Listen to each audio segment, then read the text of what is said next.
안녕하세요. 저는 서울에서 3살 된 딸아이를 키우고 있는 싱글맘입니다.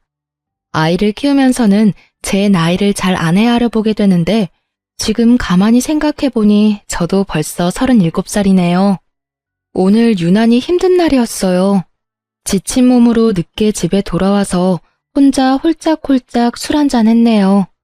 엄마를 기다리다가 먼저 잠들었다는 아이 얼굴을 가만히 들여다보고 있자니 지금까지 살아온 인생이 주마등처럼 지나갑니다. 누구에게나 아이는 축복이고 선물이겠지만 저에게는 조금 더 특별한 아이거든요. 한 번도 제 이야기를 자세히 해본 적은 없었는데 오늘은 누구라도 붙잡고 넋두리 해보고 싶어졌어요. 영화 같은 제 이야기 한번 들어주시겠어요? 남편과는 대학교 1학년 때부터 CC였어요. 처음 만난 건 1학년이 듣는 교양 수업에서였는데 남편은 맨날 지가 그랬어요. 늦었다고 살금살금 들어오다가 우당탕 소리를 내며 넘어지거나 뭘 떨어뜨려서 사람들의 이목을 집중하게 만들었죠. 그러고는 해맑게 웃으면서 큰 소리로 죄송합니다 하고 꾸벅 인사를 하는 한마디로 미워할 수 없는 캐릭터였어요. 곱상한 얼굴에다 키도 큰데 백화점 브랜드의 옷을 늘 깔끔하게 입고 다녔어요. 하는 짓이 왠지 철없는 도련님 같아서 남자로는 끌리지 않았지만 입고 다닌 스타일이 너무 마음에 들어서 자꾸 눈이 가더라고요. 저는 패션 디자인과였거든요. 어릴 때부터 옷을 너무 좋아했고 틈만 나면 동대문 시장에 가서 옷 구경하는 게 취미였어요. 고등학교 때는 동대문에서 옷을 사와서 친구들에게 팔기도 했어요. 친구들 사이에 입소문이 날 정도로 장사가 잘 되어서 용돈도 쏠쏠하게 벌었죠. 그렇게 패션 디자이너의 꿈을 안고 패디과에 진학했어요. 중간고사 때 남편이 제 노트를 빌려간 것을 계기로 서로 친해졌어요. 밥 한 번 같이 먹고 커피 한 잔 같이 마시고 수업도 같이 듣고 하다 보니 자연스럽게 연인이 되었죠.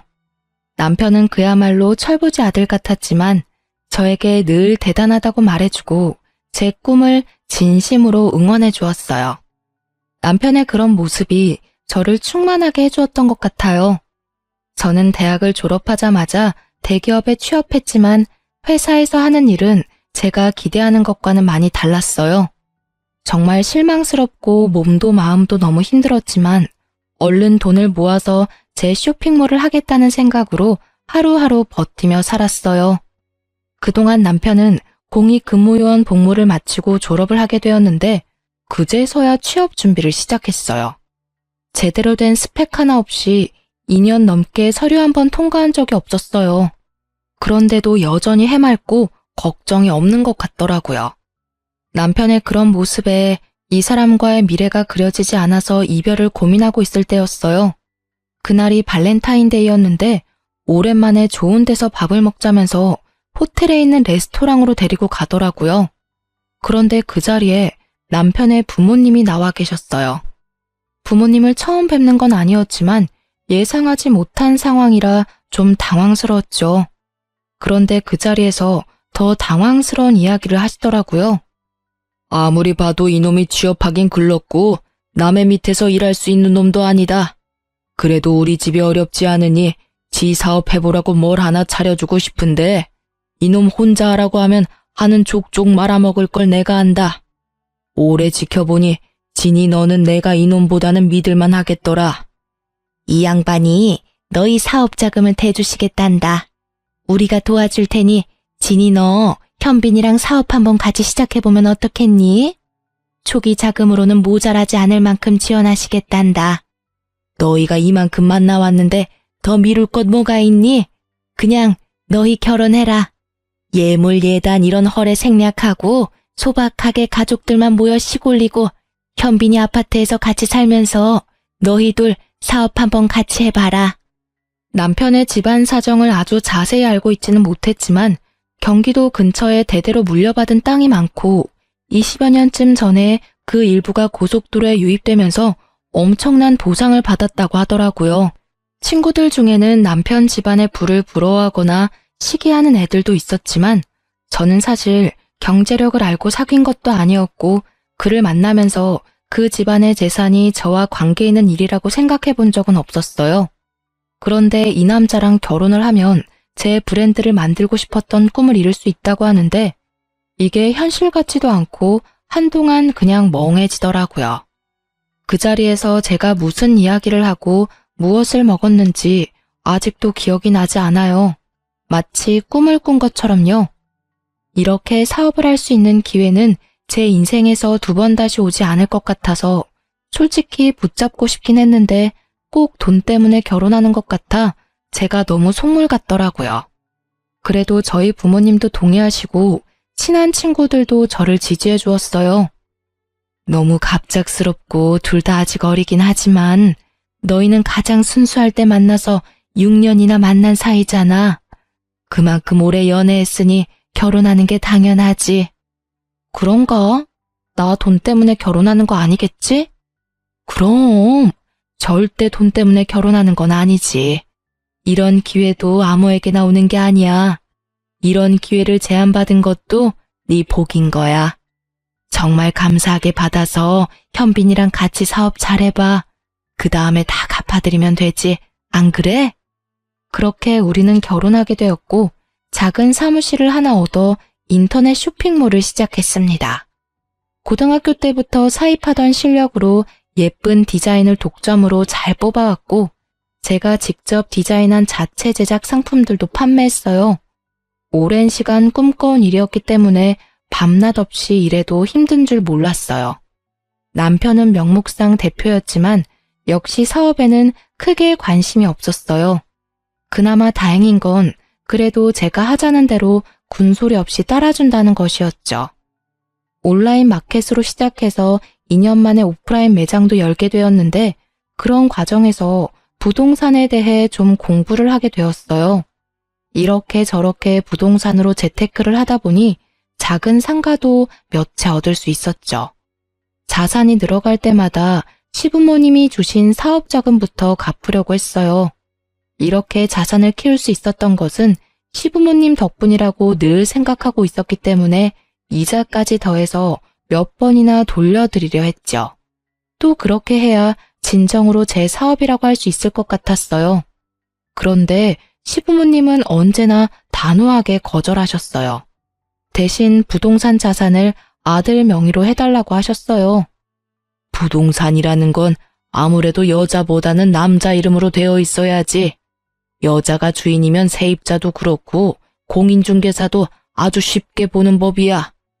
그래, 그런 건 어른 말 들어 손에 대는 거 하나 없어. 돈 갚을 필요 없고 상가 명의만 아들 이름으로 해라.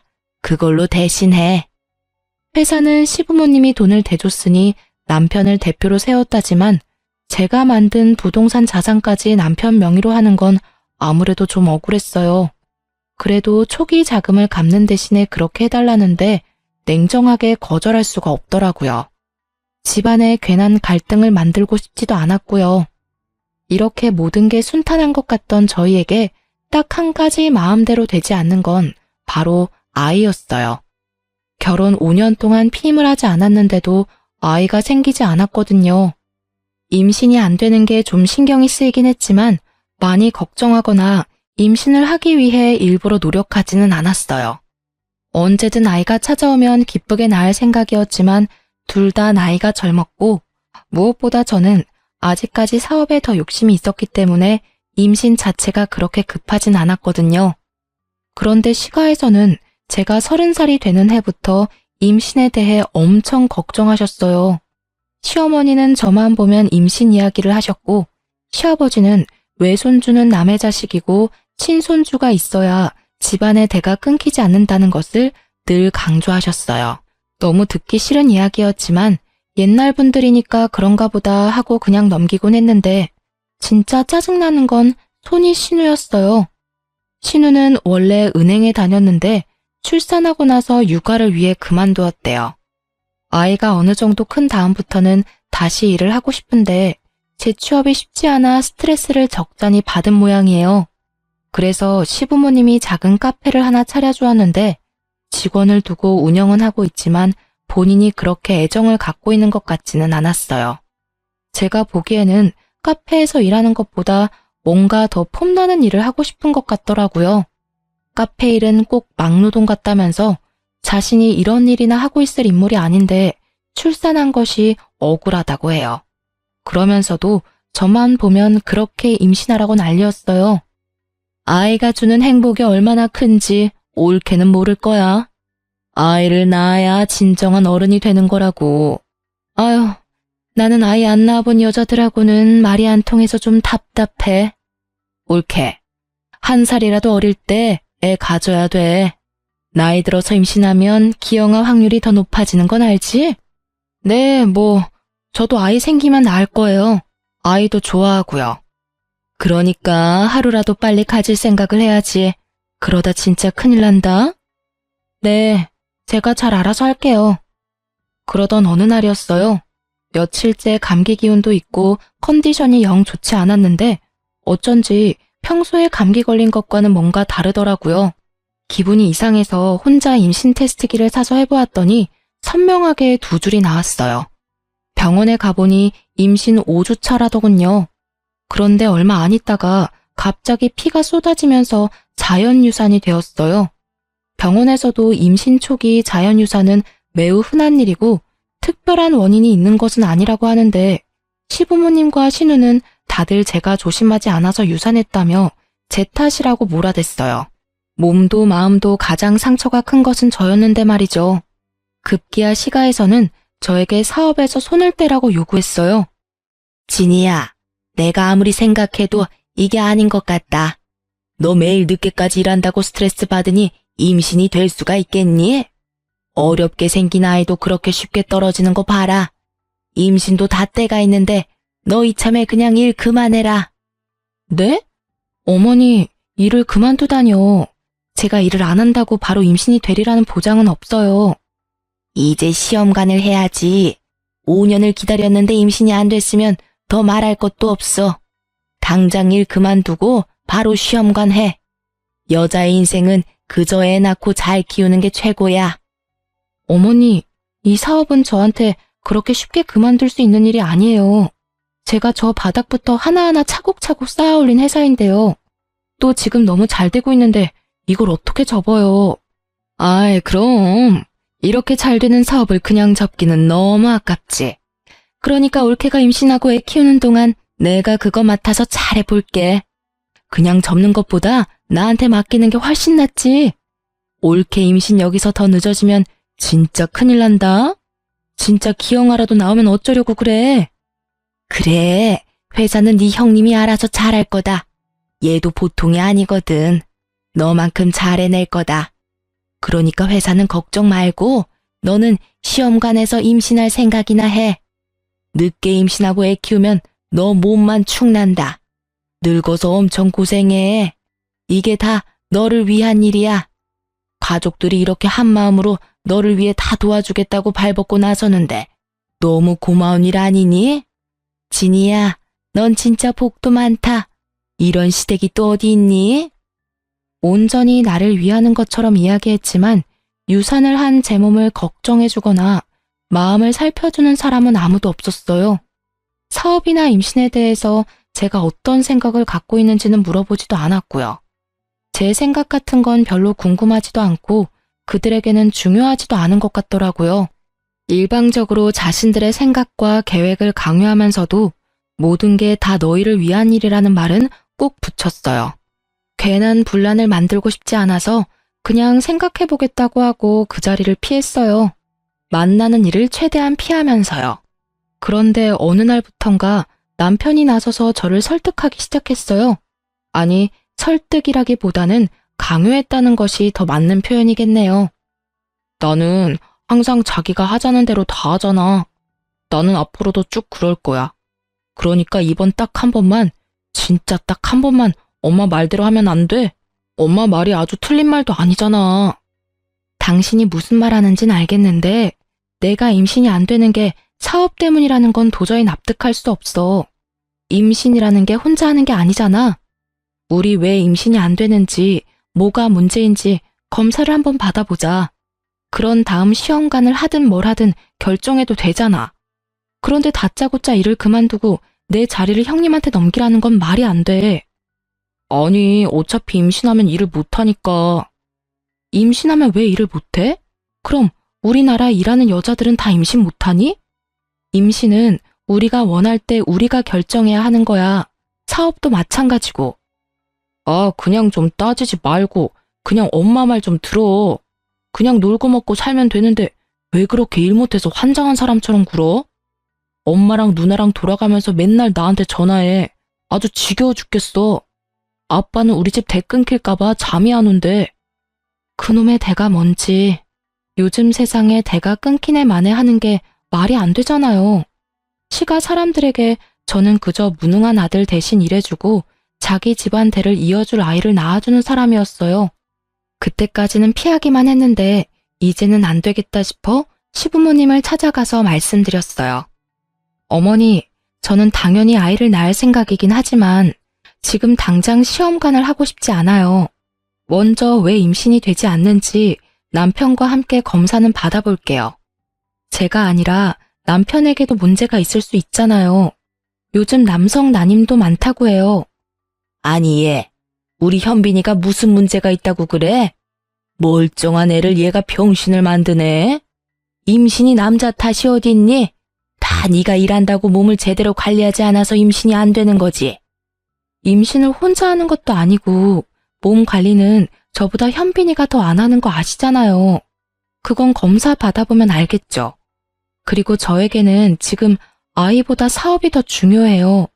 물론 부모님이 도와주셨지만 제가 첫 삽부터 하나하나 제 손으로 쌓아올린 그야말로 제 자식 같은 회사입니다. 대표는 제가 아니지만 제가 다 키운 회사예요. 저는 그만둘 생각도 없고 형님에게 맡길 생각은 더더군다나 없습니다.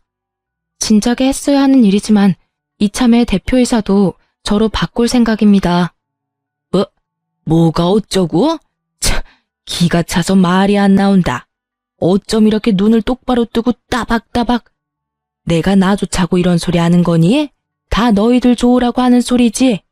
됐다. 네 생각 아주 잘 알았다. 너 아주 잘났구나. 여자가 대표인 회사가 잘 돌아가겠다. 잘난 너희들 꼴도 보기 싫다. 앞으로 우리 집에 오지 마라. 시어머니는 기가 막힌다며 부들부들 떠시고 시아버지는 한마디도 안 하시다가 자리를 박차고 나가버리셨어요.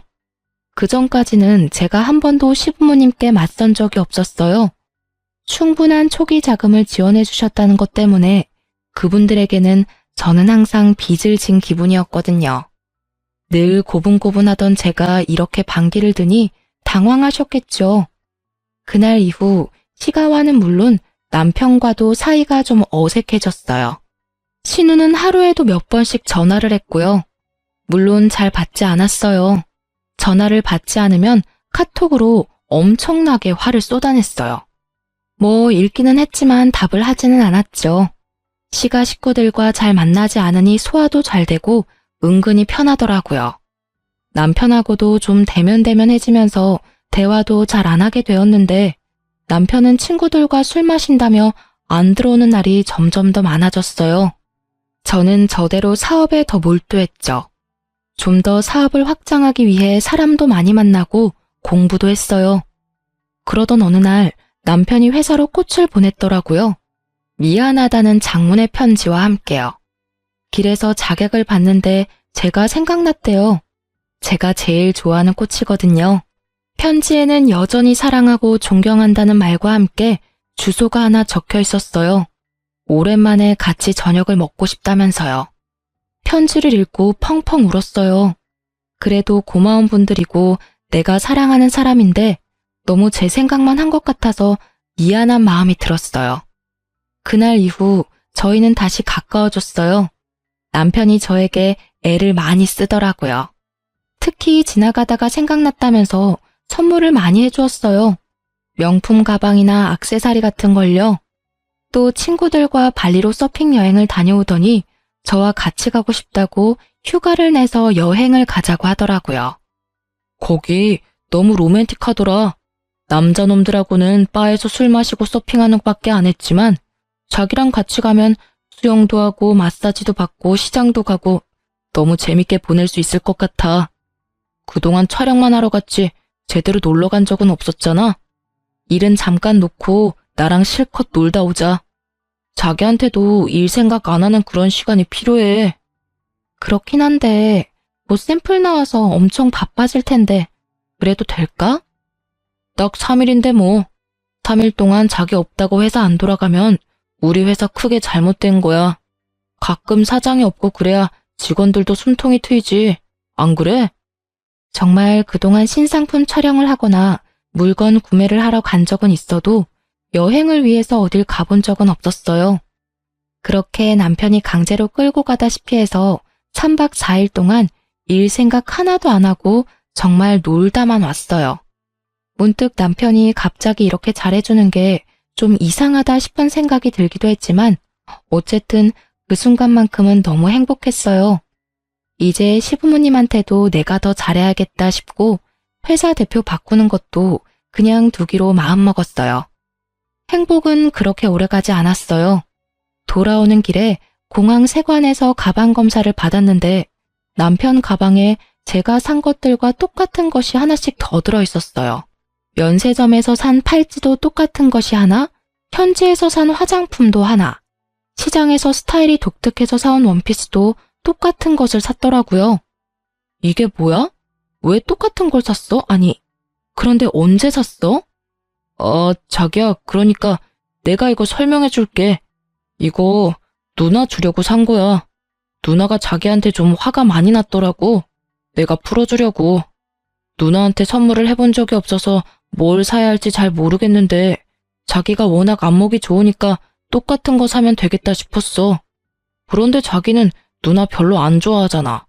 괜히 기분 나빠할까봐 내가 그냥 몰래 샀어. 말 안 하고 사서 미안해. 아, 그래? 그랬구나. 그럼 나한테 말을 하지. 형님한테 더 어울릴 만한 걸 골라줬을 텐데. 누가 봐도 신우에게 어울릴 만한 것들이 아니었어요. 심지어 원피스는 사이즈도 맞지 않았고요. 평소 남편과 누나의 사이가 나쁘지는 않았지만 그렇다고 저 몰래 선물을 사서 기분을 풀어줄 정도로 다정한 사이는 아니었어요. 일단 알았다고 하고 넘어갔지만 이상한 기분이 들더라고요. 저 말이 안 되는 거짓말 뒤에는 누나가 아닌 다른 여자가 숨겨져 있을 것만 같은 직감이요. 남편은 저에게 더 애를 쓰더라고요. 선물 공세에 이어 술이 얼큰하게 취해 들어와서는 괜히 마사지도 해주고 생전 안 하던 집안일도 자기가 한다고 까불다가 엉망진창을 만들어 놓았어요. 이런 남편의 노력이 어쩐지 순수하게 느껴지지 않았어요. 뭔가 더 있을 것 같은 심증은 있지만 확증이 없으니 제가 괜히 이상한 의심을 하는 건 아닌지 혼란스럽기도 했고요. 그러던 어느 날 제 차가 리콜이 되어 남편 차를 잠깐 쓰게 되었어요. 우연히 남편 차의 글로브 박스를 열었는데 거기에 못 보던 핸드폰이 하나 들어있더라고요. 손에 들고 잠시 고민을 하다가 전원을 켜보았어요. 그야말로 판도라의 상자를 열게 된 거죠. 다른 여자와 나눈 뜨거운 대화들, 친구들이 아니라 그 여자와 다녀온 여행, 누나에게 준다던 선물의 인증샷까지. 남편의 외도를 너무나도 적나라하게 내 눈으로 확인했어요. 남자가 바람을 피면 오히려 집에 와서 잘해준다고 하더니 그 모든 것이 바람 피면서 저에게 쇼한 것이더라고요. 그날 밤에도 술을 마시고 늦게 들어왔는데 한 손에 꽃다발을 사들고 왔더라고요. 꽃다발 따위 쓰레기통에 처박고 싶은 심정이었지만 일단 물 한 잔 떠주고 이야기 좀 하자고 했어요. 왜? 무슨 일 있어? 얼굴이 왜 그래? 어디 아파? 병원 갈까? 저는 말없이 차에 있던 핸드폰을 내밀었어요. 남편의 눈이 2배는 커지더라고요. 이거 어떻게 자기가... 아니, 이거 내 거 아닌데? 이거 뭐야? 다 봤어. 그동안 쇼하느라 엄청 힘들었겠다. 발리에서 산 선물들 누나 준다더니 내가 아는 누나가 아니던데? 형님이 알면 서운하겠다. 남편은 어쩔 줄 모르고 동공이 마구 흔들리더니 갑자기 핸드폰을 집어던지고 골프채를 들어 물건을 때려 부셨어요. 왜 남의 물건에 허락도 없이 손을 대고 난리야. 아무리 부부라도 프라이버시가 있는 거 아니야? 내가 너 이래서 너랑 사는 게 정말 숨막혀. 너 나 무시하잖아. 너 우리 엄마 말도 안 듣고 누나 전화도 안 받고. 내가 둘한테 얼마나 시달리는 줄 알아? 너는 너무 너 혼자 잘났어. 잘난 너랑 사는 거 나 진짜 힘들어. 오, 그래? 그랬구나. 나는 나만 너랑 사는 게 힘든 줄 알았는데 너도 그랬다니 다행이다. 이제 그만 살면 되겠네. 이렇게 마음이 잘 맞을 줄이야. 남편도 그랬지만 시가에서도 남편이 바람핀 것은 모두 제 탓이라고 하더라고요. 제가 남편과 시가를 무시하고 그놈의 임신도 하지 않았기 때문이라고요.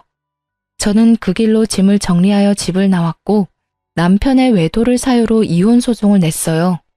부동산 자산은 남편 명의로 되어 있지만 제가 전적으로 형성한 것이니 제가 가져올 수 있도록 재산 분할을 청구했죠. 굳게 마음을 먹고 준비를 단단히 했지만 제대로 싸워보지도 못하고 허탈하게 끝이 났어요. 이혼 소송을 낸 지 한 달도 채 되지 않았을 때 남편이 새벽에 만취한 상태로 무단횡단을 하다가 교통사고를 당했거든요. 병원으로 옮겨져 3일 동안 의식이 없다가 결국 세상을 떠났어요. 정말 믿기지 않는 일이었죠. 시가에서는 이번에도 저 때문에 남편이 죽었다고 몰아세웠어요. 제가 이혼 소송을 내서 남편이 극도로 스트레스를 받았다면서요. 남편은 여자하기 나름인데 한 번쯤 용서하고 다독이지 못한 제가 천하의 나쁜 년이라며 원망했고 너도 벼락 맞아서 죽으라면서 저주하고 갖은 욕설을 퍼부었어요. 시어머니에게 뺨을 얻어맞기도 하고 머리카락을 뜯기기도 했어요. 남편의 사망은 저에게도 충격이었어요. 이혼의 귀책은 남편에게 있었지만 정말로 제가 소송을 낸 것 때문에 남편이 죽었다는 생각에 엄청난 죄책감이 들었어요. 그래서 욕하면 욕하는 대로, 때리면 때리는 대로 그냥 당하고 있었어요. 그들 말이 다 맞는 것 같더라고요. 그냥 이들 앞에서 내가 죽어버리면 이들에게 좀 위로가 될까? 그렇게 하면 내 죄를 용서받을 수 있지 않을까 하는 생각도 해봤고요. 시가 식구들은 저를 장례식장에 들어오지도 못하게 했어요. 그래도 저는 차마 장례식장을 떠날 수가 없어서 3일 내내 장례식장 밖에서 앉아 울고 있었어요. 장례식장 밖에서 울고 있는 저를 찾아오는 사람은 손이 신우밖에 없었어요. 그것도 한두 번이 아니라 집요하게 찾아왔죠. 옳게, 그 회사는 우리 현빈이 명의로 되어 있고 초기 자본금도 다 아버지가 대줬다는 거 잊지 않았지? 그러니까 서로 얼굴 붉히지 말고 미리 회사 정리하고 나가줬으면 좋겠어. 나중에 이야기해요. 나중에 이야기한다고 달라질 게 없어. 이게 내가 올케랑 상의하는 건 줄 알아? 그래도 그간에 정이 있어서 올케가 정리하라고 내가 기회를 주는 거야.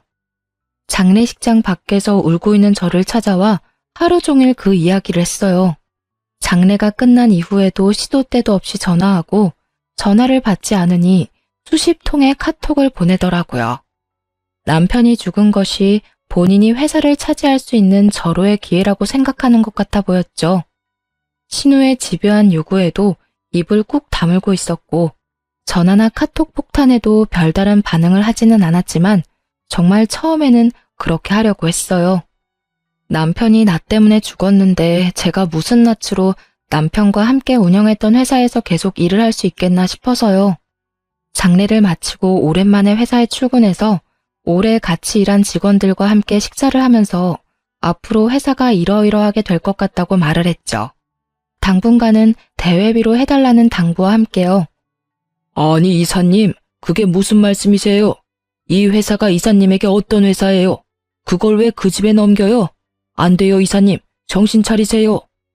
대표님이 돌아가신 건 너무 슬프고 안타까운 일이지만 그게 왜 이사님 때문이에요? 저희가 모른 척하고 있었지만 소문 들어서 다 알고 있어요. 바람을 피운 것도 대표님이고 술 먹고 무단횡단하다가 사고를 당한 것도 대표님이 잘못한 거잖아요. 미리 말씀드리지 못했지만 저희 직원들이 대표님이 다른 여자 만나는 거 본 적 있어요. 그래서 회사에 소문도 돌았고요. 대표님이 이사님과 여행 가신다고 할 때 저희 다 경악했어요. 두 분 이혼하신다는 소문에 저희가 얼마나 다행이라고 생각했다고요. 이런 거 미리 말씀드리지 못해 정말 죄송해요. 네, 이사님, 절대 안 돼요. 저희 지켜주셔야죠. 대표가 바뀌면 저희 다 그만둘 거예요. 그럼 이 세상에 우리 브랜드 없어지는 거예요. 제발 정신 차려주세요. 저희 회사 지켜주세요. 이사님 피땀으로 만든 회사잖아요. 직원들의 말에 갑자기 정신이 번쩍 들더라고요. 정말 그랬어요. 남편이 죽은 건 너무 슬프고 안타까운 일이었지만 정말 그가 저 때문에 죽은 건 아니었어요. 바람을 피운 것도 그였고 시가 사람들 말대로 제가 남편이 바람핀 것을 용서해야 할 이유 같은 건 하나도 없었어요. 술을 먹은 것도 무단횡단을 한 것도 그래서 죽은 것도 제 잘못이 아닌 그의 잘못이었어요. 여기까지 정리가 되고 나니 내가 일군 이 회사는 절대 뺏길 수 없다는 생각이 들었어요. 회사뿐만 아니라 그동안 내 피와 땀으로 만든 재산도 다 찾아와야겠다고 마음먹었어요. 그동안은 소화도 안 되고 구토가 나서 잘 먹지도 못했는데 갑자기 기운이 솟으면서 이것저것 먹고 싶은 것도 생기고 밥도 잘 챙겨 먹고 다녔어요. 남편이 사망하면서 이혼 소송은 무효가 되었고 상속으로 재산을 정리해야 했어요. 우리 부부는 아이가 없었기 때문에 저와 시부모님이 남편의 재산을 공동으로 상속받는 상황이 되었죠. 법적으로 시부모가 각각 1이고 저는 1.5가 되어서 결과적으로는 시부모가 더 많이 가져가는 모양새가 되더라고요. 상속의 규모도 그렇지만 어떤 것을 나눌 것인가도 신중해야 했어요. 자칫 잘못하면 상속세 폭탄만 맞게 되고 제 손에 쥐어지는 것이 없겠더라고요. 어찌된 영문인지 남편의 재산을 정리하는 와중에 저는 모르고 있었던 재산이 꽤 나타났어요. 알고 보니 시아버지가 세금을 피해보려는 목적으로 남편 이름으로 된 계좌를 만들어 적지 않은 현금을 넣어두었어요. 또 시부모가 신우에게 차려준 카페도 남편의 명의로 되어 있었어요. 부동산은 남자 명의로 되어 있어야 한다는 것이 시아버지의 신념인데 본인 이름으로 하자니 세금이 걸리고 사위는 남의 자식이니 못마땅하고 자기 자식인 아들 이름을 걸어둔 모양이에요. 이 재산들은 현빈이도 잘 몰랐던 내 재산이다. 내가 만들어온 재산이란 말이다. 이건 네가 손댈 수 없다. 네 상속분에서 이 부분은 다 우리에게 돌려놔라. 내 아들이 너 때문에 죽었는데 이런 것까지 네가 다 가져간다면 그게 사람이겠니? 인두껍을 쓰고 어떻게 그래? 마음 같아서는 한 푼도 안 주고 쫓아내고 싶건만 평생 놀고 먹는 것밖에 할 줄 모르는 사람이었어요. 이 사람 앞으로 된 재산 다 제가 만든 것들입니다. 긴 말하지 않겠습니다. 법대로 하시죠. 남편이 상속받은 것보다 제가 불린 재산이 훨씬 많습니다. 제 것 분명하게 내놓으셔야 할 겁니다. 저런 사람 같지도 않은 것 같으니라고. 다 우리가 준 돈으로 시작한 것들인데 거기에 네 것이 어디 있어? 우리가 아니었으면 네가 무슨 재주로 그렇게 할 수 있냐고. 시부모는 거품을 물고 저를 비난했지만 저는 눈 하나 깜짝하지 않았어요. 당당했거든요. 처음에 시부모님이 돈을 내어주신 것은 맞지만 몇 번이나 돌려드린다는 걸 고사하고 거절한 것은 그분들이었으니 그 돈에 대해서는 제가 주눅들 이유가 없더라고요. 사실 결혼 생활 내내 뭔가 빚진 것 같은 기분 때문에 저도 시가에 적지 않은 노력을 했어요.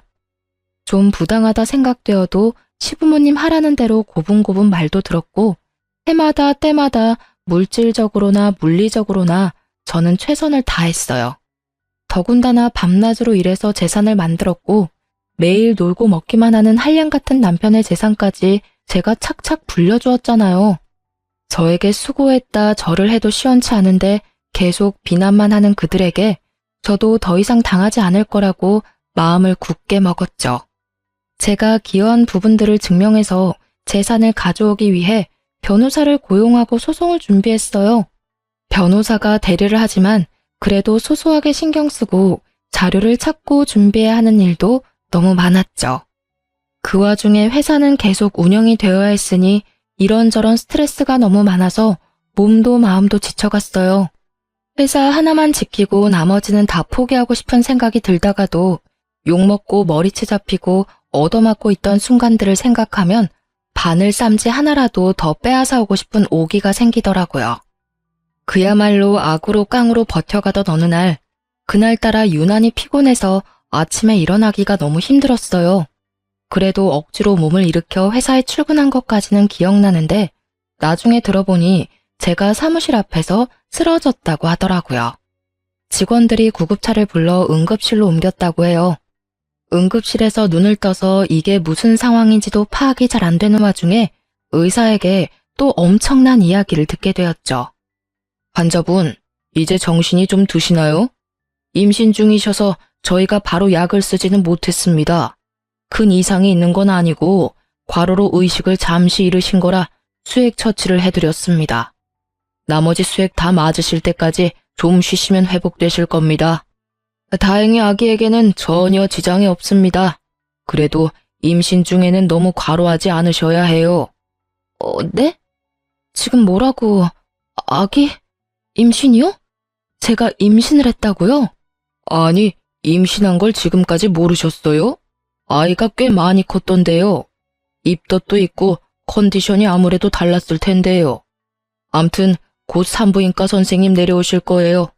초음파 확인하시고 말씀도 들어보세요. 벌써 15주 정도가 되었다네요. 대충 따져보니 남편과 사이가 좋아졌을 때 생긴 아이였어요. 그동안 몸이 피곤하고 스트레스가 많아서 소화도 안 되고 입맛이 없는 줄만 알았어요. 평소에는 잘 먹지도 않던 복숭아가 먹고 싶어서 백화점을 2군데나 찾아다닌 날도 있었는데 그것도 스트레스 때문이라고만 생각했어요. 그러고 보니 허리선이 좀 둥실해지기도 한 것 같고 생리도 안 한 지 오래된 것 같은데 그동안은 정말 이것저것 신경 쓰고 여기저기 쫓아다니느라 저에게 관심을 두지 못했거든요. 몸 안팎으로 일어나는 변화에 대해서 미처 알아차리지 못했어요. 처음에는 정말 하늘이 무너지는 기분이었어요. 아이라니. 그동안 그렇게 기다리고 원할 때는 생기지도 않더니 왜 지금 이 시점에 아이가 생겼을까 싶어 하늘이 원망스러웠어요. 더군다나 남편은 죽었는데 아빠 없는 아이를 혼자 키운다는 게 자신도 없고 막막하기만 하더라고요. 아이는 이미 많이 큰 상태라 낙태도 어려운 상황이었고요. 처음으로 회사에 긴 휴가를 내고 며칠 밤낮을 집에서 울기만 했어요. 그날도 밤새 울다 지쳐서 늦게까지 침대에 누워 있었어요. 갑자기 제 배에서 뭔가 움직이는 느낌이 들더라고요. 잠옷을 걷고 가만히 배를 살펴보니 한 번씩 볼록볼록 튀어나오기도 하고 또 부르르 떨리기도 했어요. 그게 태동이더라고요. 아, 그때의 기분이란 정말 말로 표현할 수가 없었어요. 너무 신기하기도 하고 귀엽기도 하고. 한참을 크크 웃으면서 손가락으로 아기의 움직임을 따라다녔어요. 아기가 온몸으로 저에게 이야기하는 것 같았어요. 엄마, 나 여기 있다고. 엄마랑 잘 살고 싶다고. 엄마는 아기가 있는 줄도 모르고 여기저기 치이면서 전쟁을 하고 있었는데 그 와중에 혼자서 건강하게 제 뱃속에서 자라왔다고 생각하니 너무나도 아기가 대견해서 눈물이 쏟아졌어요. 지금까지보다 더 큰 소리로 엉엉 목 놓아 울었어요. 아기에게는 한없이 부끄러운 못난 엄마였지만 저 배꼽 아래서부터 단단하게 힘이 들어왔어요. 이제 더 이상 울지 않아도 될 것 같았어요. 세상에서 제일 강한 사람이 된 것 같았거든요. 우리 아기, 엄마에게 와줘서 고마워. 엄마가 널 지켜줄게. 엄마랑 행복하게 살자. 라고 속으로 다짐했죠. 뱃속의 아이는 딸이었어요. 우리 딸의 존재가 밝혀지면서 거짓말처럼 그 복잡한 싸움들이 다 해결되었어요. 직계 가족이 생겨서 남편의 재산은 뱃속의 아이와 제가 100% 상속하게 되어 시부모와 지리멸렬하게 싸울 필요가 없어졌어요.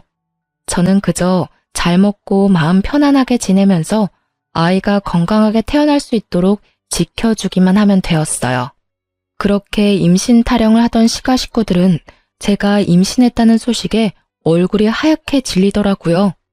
물론 이번에도 신우가 쌍심지를 들고 나서긴 했죠. 그렇게 안 생기던 아이가 갑자기 생겼다고?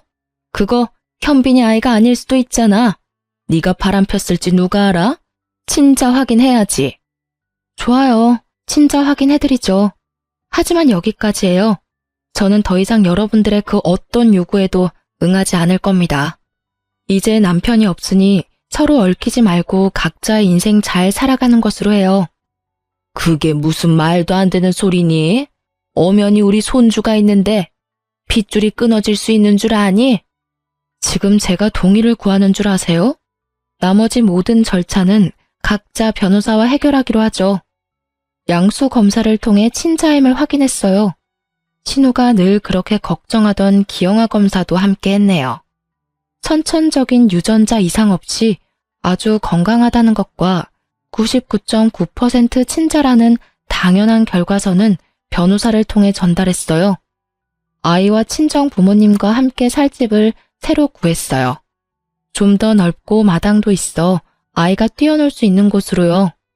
이사도 하고 집도 꾸미느라 몸은 힘들었지만 아이를 만나고 함께 살 생각에 하루하루 설레고 신이 났어요. 아이를 출산하는 병원도 조리원도 시가에는 절대 알려주지 않았죠. 저를 남편 장례식에도 못 오게 한 것처럼 한 번만 아이를 보고 싶다고 간절히 부탁하더라도 변호사의 전원에도 절대 응하지 않았어요. 어차피 남편이 없으면 남인 사람들인데 더 보고 살 이유가 있나요? 아, 남편 명의로 되어 있던 신우의 카페는 법에 따라 제가 상속받았고 바로 팔아 처분한 다음 상속세 내는데 보태었어요. 크진 않아도 목이 좋은 상가라서 값은 제대로 받았네요. 우리 딸은 저를 닮아서 건강하고 아주 똘똘하답니다. 아이가 커가는 게 너무 아쉽고 아까운데 벌써 3살이 되었어요. 밥도 잘 먹고 말도 얼마나 잘하는지 하루 종일 아이가 종알대는 소리가 끊이지 않는답니다.